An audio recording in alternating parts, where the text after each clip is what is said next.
Chapter 4. Idealism. The word idealism is used by different philosophers in somewhat different senses. We shall understand by it the doctrine that whatever exists, or at any rate whatever can be known to exist, must be in some sense mental. This doctrine, which is very widely held among philosophers, has several forms and is advocated on several different grounds. The doctrine is so widely held and so interesting in itself that even the briefest survey of philosophy must give some account of it. Those who are unaccustomed to philosophical speculation may be inclined to dismiss such a doctrine as obviously absurd. There is no doubt that common sense regards tables and chairs and the sun and moon and material objects generally as something radically different from minds and the contents of minds, and as having an existence which might continue if minds ceased. We think of matter as having existed long before there were any minds, and it is hard to think of it as a mere product of mental activity. But whether true or false, idealism is not to be dismissed as obviously absurd. We have seen that, even if physical objects do have an independent existence, they must differ very widely from sense data and can only have a correspondence with sense data in the same sort of way in which a catalog has a correspondence with the things catalogued. Hence common sense leaves us completely in the dark as to the true intrinsic nature of physical objects, and if there were good reason to regard them as mental, we could not legitimately reject this opinion merely because it strikes us as strange. The truth about physical objects must be strange.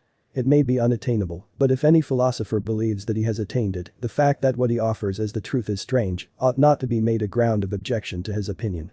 The grounds on which idealism is advocated are generally grounds derived from the theory of knowledge, that is to say, from a discussion of the conditions which things must satisfy in order that we may be able to know them.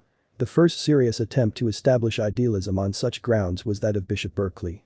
He proved first, by arguments which were largely valid, that our sense data cannot be supposed to have an existence independent of us, but must be, in part at least, in the mind, in the sense that their existence would not continue if there were no seeing or hearing or touching or smelling or tasting. So far, his contention was almost certainly valid, even if some of his arguments were not so. But he went on to argue that sense data were the only things of whose existence our perceptions could assure us, and that to be known is to be in a mind, and therefore to be mental. Hence he concluded that nothing can ever be known except what is in some mind, and that whatever is known without being in my mind must be in some other mind. In order to understand his argument, it is necessary to understand his use of the word idea. He gives the name idea to anything which is immediately known, as, for example, sense data are known. Thus a particular color which we see is an idea, so is a voice which we hear, and so on. But the term is not wholly confined to sense data. There will also be things remembered or imagined, for with such things also we have immediate acquaintance at the moment of remembering or imagining. All such immediate data he calls ideas. He then proceeds to consider common objects, such as a tree, for instance. He shows that all we know immediately when we perceive the tree consists of ideas in his sense of the word, and he argues that there is not the slightest ground for supposing that there is anything real about the tree except what is perceived. Its being, he says, consists in being perceived. In the Latin of the schoolman its esse is percipi. He fully admits that the tree must continue to exist even when we shut our eyes or when no human being is near it.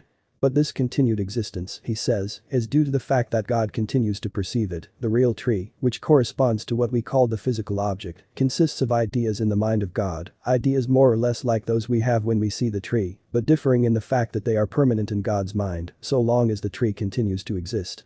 All our perceptions, according to him, consist in a partial participation in God's perceptions, and it is because of this participation that different people see more or less the same tree. Thus apart from minds and their ideas there is nothing in the world, nor is it possible that anything else should ever be known, since whatever is known is necessarily an idea. There are in this argument a good many fallacies which have been important in the history of philosophy, and which it will be as well to bring to light. In the first place, there is a confusion engendered by the use of the word idea. We think of an idea as essentially something in somebody's mind, and thus when we are told that a tree consists entirely of ideas, it is natural to suppose that, if so, the tree must be entirely in minds. But the notion of being in the mind is ambiguous. We speak of bearing a person in mind, not meaning that the person is in our minds, but that a thought of him is in our minds.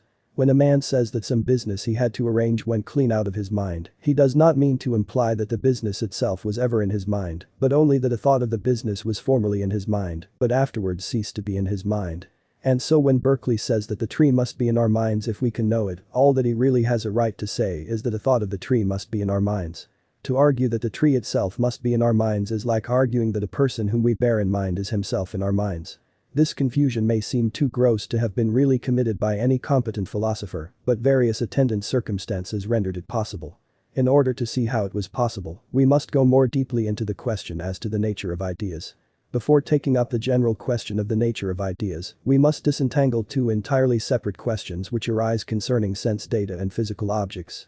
We saw that, for various reasons of detail, Berkeley was right in treating the sense data which constitute our perception of the tree as more or less objective, in the sense that they depend upon us as much as upon the tree and would not exist if the tree were not being perceived. But this is an entirely different point from the one by which Berkeley seeks to prove that whatever can be immediately known must be in the mind. For this purpose, arguments of detail as to the dependence of sense data upon us are useless. It is necessary to prove generally that by being known, things are shown to be mental. This is what Berkeley believes himself to have done. It is this question, and not our previous question as to the difference between sense data and the physical object, that must now concern us. Taking the word idea in Berkeley's sense, there are two quite distinct things to be considered whenever an idea is before the mind. There is on the one hand the thing of which we are aware, say the color of my table, and on the other hand the actual awareness itself, the mental act of apprehending the thing.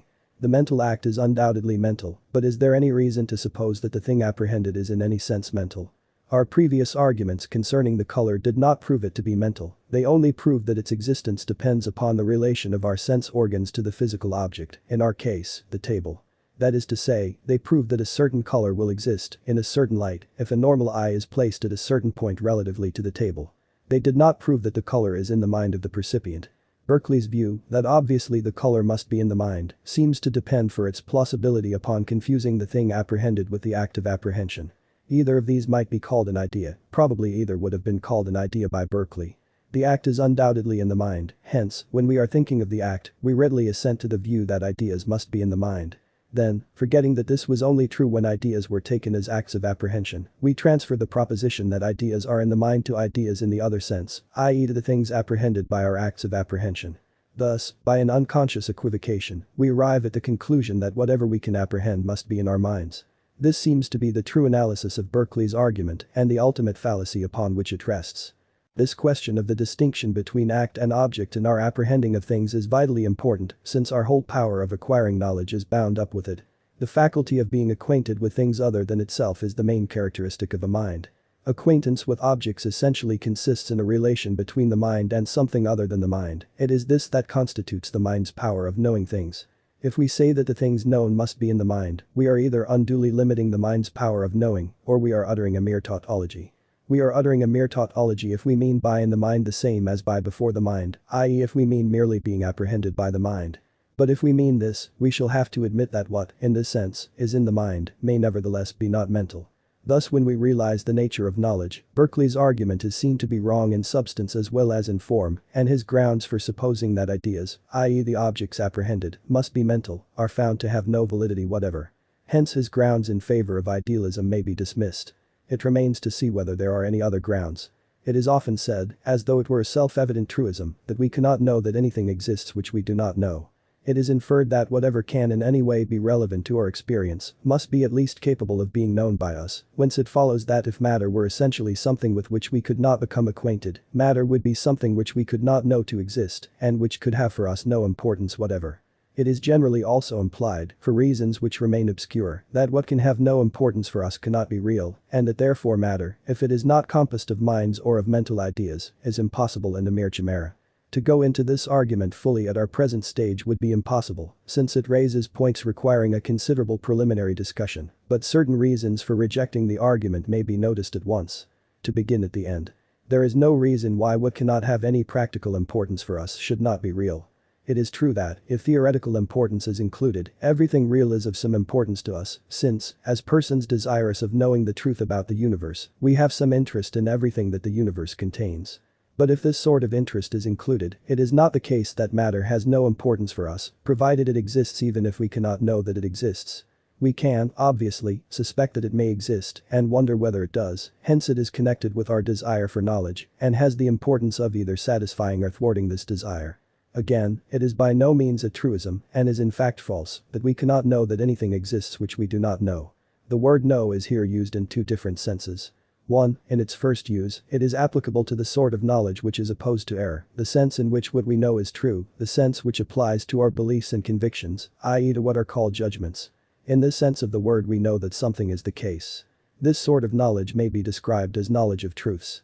2. In the second use of the word know above, the word applies to our knowledge of things, which we may call acquaintance.